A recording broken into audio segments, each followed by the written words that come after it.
شروع اللہ کے نام سے جو بڑا مہربان اور نہایت ہی رحم کرنے والا ہے۔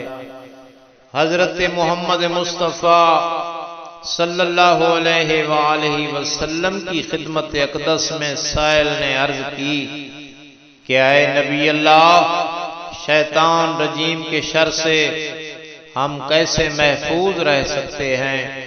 تو رسول اکرم صلی اللہ علیہ وآلہ وسلم نے فرمایا کہ اے شخص، نماز کے ذریعے شیطان سے جنگ کی جائے، کیونکہ نماز شیطان کا چہرہ سیاہ کر دیتی ہے، صدقہ شیطان کی کمر توڑ دیتا ہے، اور ایک دوسرے سے محبت کرنا شیطان کو نیست و نابود کر دیتا ہے۔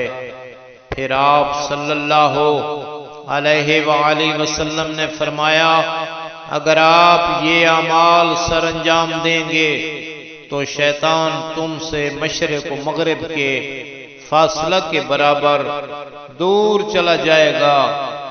پھر امام جعفر صادق علیہ السلام فرماتے ہیں کہ بندے کو اللہ تعالی سے زیادہ قربت اس وقت حاصل ہوتی ہے جب وہ سجدہ میں ہوتا ہے۔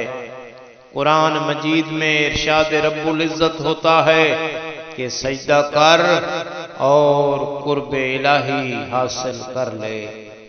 تو سامعین محترم، ان دو پاکیزہ ہستیوں کے فرامین کی روشنی میں ہم اس نتیجہ پر پہنچتے ہیں کہ شیطان کو دور بھگانے اور اللہ سے قریب ہونے کا راز سجدہ میں ہے۔